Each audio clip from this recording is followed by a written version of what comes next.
Bom dia, segundo ano, tudo bem? Então, vamos dar continuidade ao conteúdo de entalpia lá do nosso volume 6. Esses exercícios aqui do Organize as Ideias, da página 9, eu já corrigi com você semana passada, mas caso alguém ainda não tenha entendido, anota essa dúvida e depois me escreve me pedindo ajuda, tá? Semana que vem eu farei uma outra live só de tire dúvidas, com exercícios, tá? Então hoje vamos para o próximo conteúdo. Página 11 do livro integrado. Lá onde fala sobre fatores que alteram a variação de entalpia da reação. Gente, vamos lembrar, variação de entalpia ou entalpia. O que é entalpia? Calor. É a quantidade de energia trocada numa reação. De novo, vou repetir. Eu não vou cansar de me repetir até que vocês entendam. Numa reação, nós temos reagentes formando produtos. Eu preciso fornecer energia suficiente para que esses reagentes consigam quebrar as suas moléculas, para que eles se rearranjem, troquem moléculas com moléculas e formem os produtos.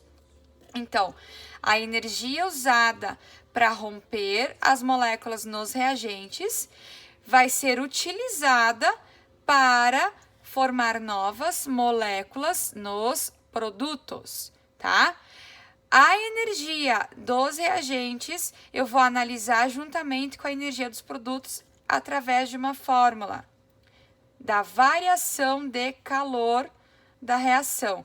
Então, eu vou somar o quanto de energia eu usei para formar os produtos, então, a entalpia dos produtos, e vou subtrair da entalpia do calor usado para os reagentes romperem essas moléculas, tá?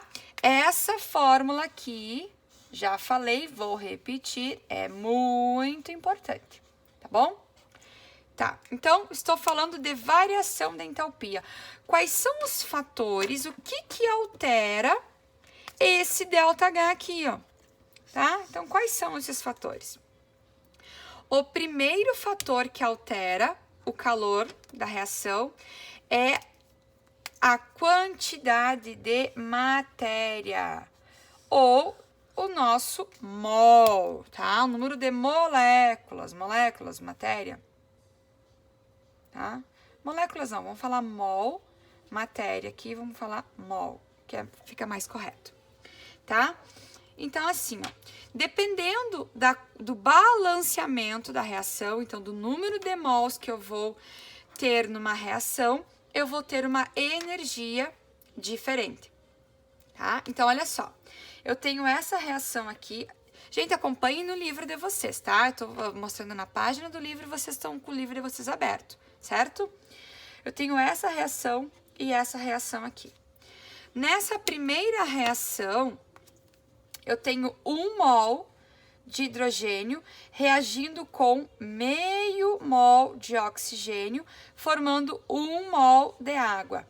Essa reação me gera um calor, uma entalpia de menos 285. Nessa mesma reação, se eu alterar os meus coeficientes estequiométricos, se eu fizer um balanceamento diferente, não errado, mas diferente, se eu aumentar todos os meus coeficientes, como está mostrado nessa segunda reação aqui, ó, tô dobrando a quantidade, eu vou dobrar a quantidade de calor trocado nessa reação. Então, meu saldo energético, meu calor, aumenta. Se eu aumentar o número dos coeficientes estequiométricos, eu vou aumentar o calor. Então, eu vou fazer um resuminho aqui para vocês. Vamos colocar aqui, ó. Fatores que alteram a entalpia, então, quantidade de mols. Se eu aumentar o número de mols, consequentemente, eu vou aumentar o ΔH. Então, eu vou aumentar o calor de uma reação, tá? Agora, o estado físico. estado físico das minhas moléculas, dos reagentes e dos produtos, também alteram o calor envolvido numa reação, tá? Então, olha só. A variação de entalpia para uma reação também depende do estado físico. Vamos analisar aqui. Eu tenho algumas reações de formação da água. Eu tenho essa reação e essa reação aqui, tá? Então, aqui nessa primeira, eu tenho uma reação de formação da água no estado gasoso. Essa reação aqui me gera um calor, tá? Formado de menos 241. Quando eu formar água no estado líquido, o calor vai ser de menos 285. E quando eu formar água no estado sólido, eu vou ter um calor de menos 292. Então, vamos analisar esse diagrama aqui, ó. Então, eu aqui nessa primeira linha horizontal aqui, eu tenho a formação da água no estado gasoso. Aqui eu vou ter água no estado líquido. E aqui eu vou ter água no estado sólido, tá? Então, quais são as conclusões que eu posso tirar desse gráfico aqui, tá? Ó, gasoso, líquido e sólido. A conclusão que eu tiro é que no estado gasoso eu vou ter uma maior entalpia, no estado líquido um valor intermediário e no estado sólido eu vou ter a menor entalpia formada. Então, eu preciso de menos energia para formar para ter a formação da água no estado sólido, tá bom? Lembrando aqui, ó, esses sinais negativos, o que significa aqui um sinal negativo na frente do ΔH? O que significa, gente? Vamos lembrar? Sinal negativo, eu tenho reações exotérmicas, tá? São reações que liberam calor, tá bom? Então, o estado físico altera totalmente a energia de um processo, tá? E por fim, o estado alotrópico. Gente, estado alotrópico, o que é isso? Estado alotrópico é quando eu tenho a mesma substância, tá? Em formas estruturalmente diferentes, tá? Então, vamos lá. Alótropos é a mesma substância, só que ela tem um estado diferente. Vamos ler aqui que é melhor do que eu ficar falando. Quando um mesmo elemento químico origina substâncias simples diferentes, tem-se uma variedade alotrópica, tá? Ou então, chamamos isso aqui de alotropia. Então, vamos analisar aqui, ó. Essas duas reações. Eu tenho carbono, grafite, e tenho carbono na forma, o carbono diamante. Os dois são carbonos, só que um é grafite, aquele que a gente usa para escrever, e o outro é o diamante. Vamos ver a estrutura, olha só. O carbono grafite é a forma alotrópica mais estável do carbono, sólido preto, escorregadio, que tem brilho metálico, tá? É o grafite que está aqui, ó, que a gente usa para escrever. Olha como é que ele está, a sua estrutura, né? Um rearranjo, são folhas paralelas de átomos. Eles se deslizam entre si, por isso que ele é mais... a gente fala que ele é escorregadio, mas é porque ele é devido à estrutura que ele apresenta, tá? E o carbono diamante, ó, ele tem uma conformação diferente, tá? A estrutura tridimensional dele lembra um cubo. Então, ele tem uma maior dureza, tá? Então, dependendo do estado alotrópico, eu vou ter uma entalpia diferente. Ó, o carbono-grafite tem uma entalpia, tem um calor, a reação que usa carbono-grafite, a formação aqui no caso é a reação do carbono-grafite com oxigênio, formando gás carbônico, libera uma energia de menos 293. Já quando eu uso carbono diamante, tá? Esse calor gerado é de menos 395. Um valor um pouquinho maior, tá? Bom, estado. Então, aqui, resumindo, quais são os fatores que alteram a entalpia de uma reação? A quantidade de mols de uma reação, o estado físico dos meus reagentes, dos meus produtos e o estado alotrópico, tá? Então, dependendo disso aqui, eu vou ter valores de ΔH diferente. Agora, vamos ver os casos especiais de entalpia, que é a parte mais importante, na minha opinião. Página 15 do livro integrado, tá? Casos especiais de entalpia. Então, vamos lá. Tem 3 casos especiais. Estado padrão, entalpia de formação e entalpia de combustão. Os símbolos da entalpia de formação é este símbolo aqui, ó, ΔHF, e da entalpia de combustão, ΔHC. Vamos entender, então, do que se trata. O estado padrão de uma substância é aquela em que é a entalpia que nós temos de uma substância simples, tá? Quando eu falo em estado padrão, eu falo da substância simples, aquela substância que está na tabela periódica. Então, por exemplo, ó, hidrogênio é o hidrogênio da tabela periódica, o próprio hidrogênio, a substância simples, é só molécula de hidrogênio, só molécula de oxigênio, carbono, enxofre, nitrogênio, flúor, cloro, bromo, iodo, que é um exemplo, tá? Essas substâncias simples, que é aquela que eu encontro na tabela periódica, tem entalpia 0.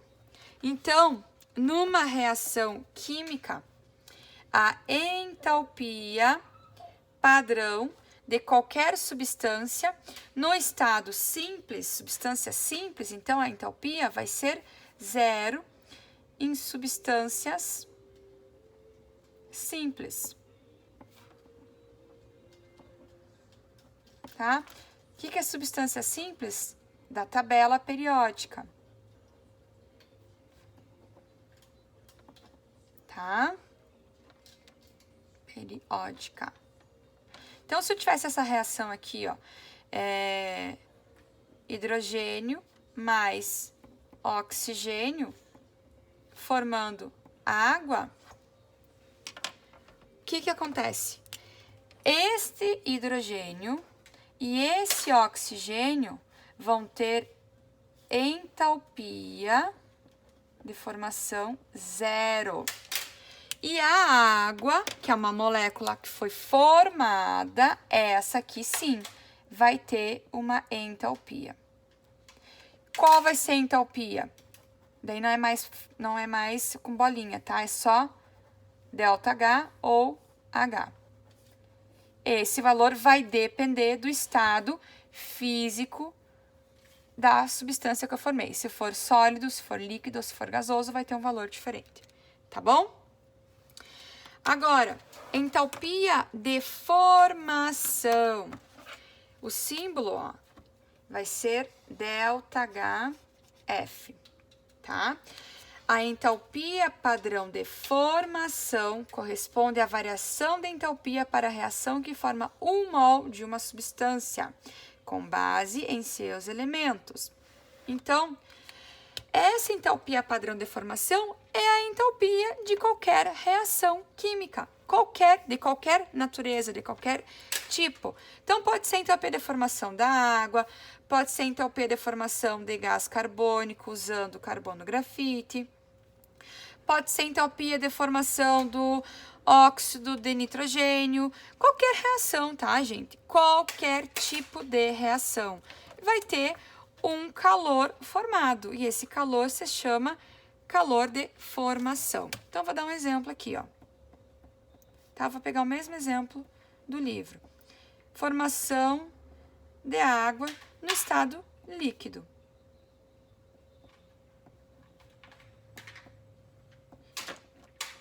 Tá? Essa reação aqui, o que eu vou ter? Ela vai ter um ΔH, é deformação, porque eu estou formando água.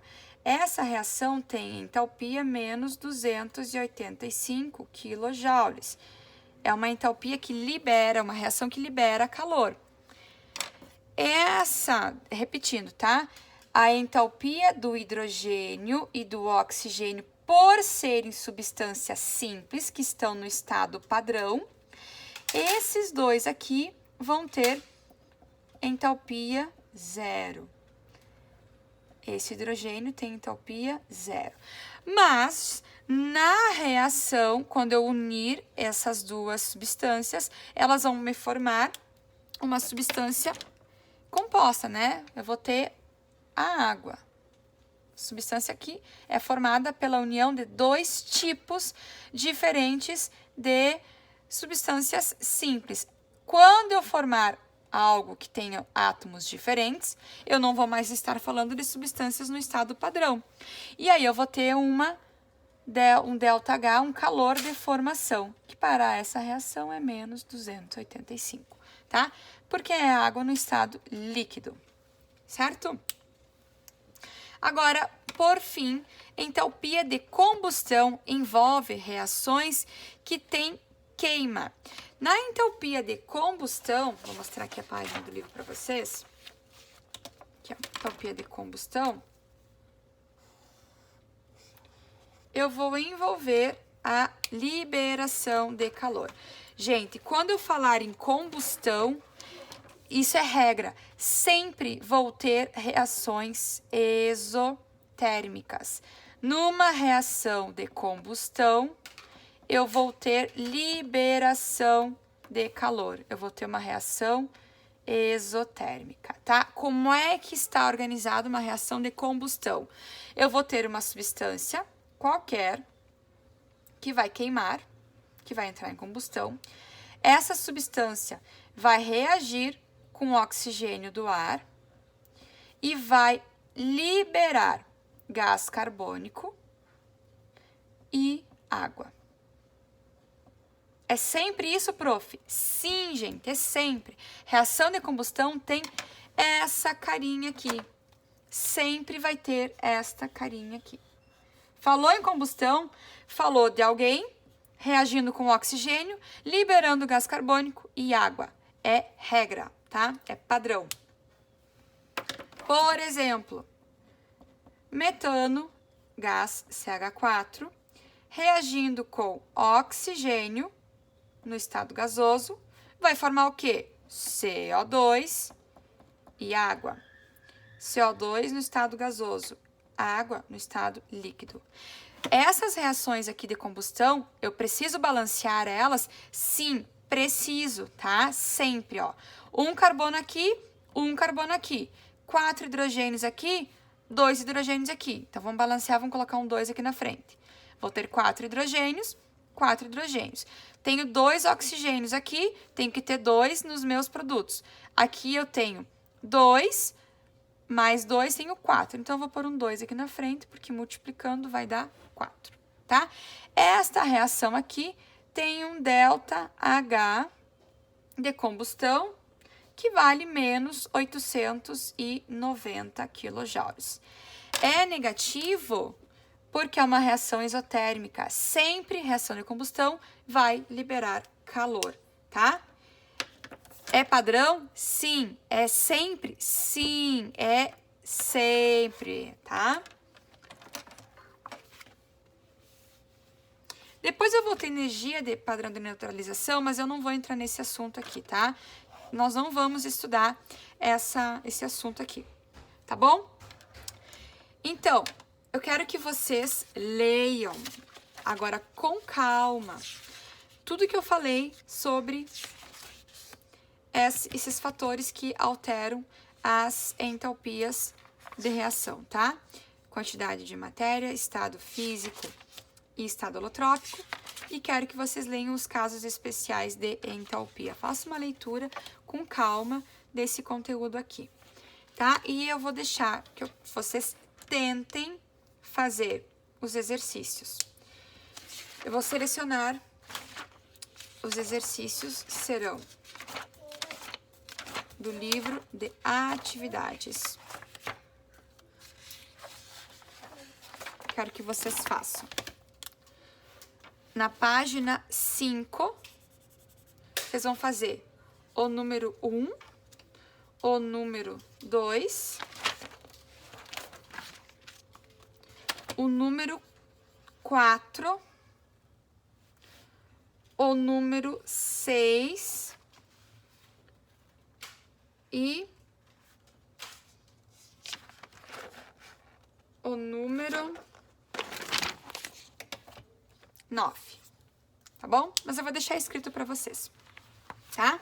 Do livro de atividades do volume 6, tá bem? Então, retomando, próxima aula, a aula da semana que vem, que vai ser dia 12 de maio, não, 12 não, vai ser dia 13 de maio, aí nós vamos fazer uma live que eu quero fazer uma retomada com tire dúvidas. Então, estudem e aproveitem a próxima aula para fazer tire dúvidas, tá bom? Bons estudos para vocês!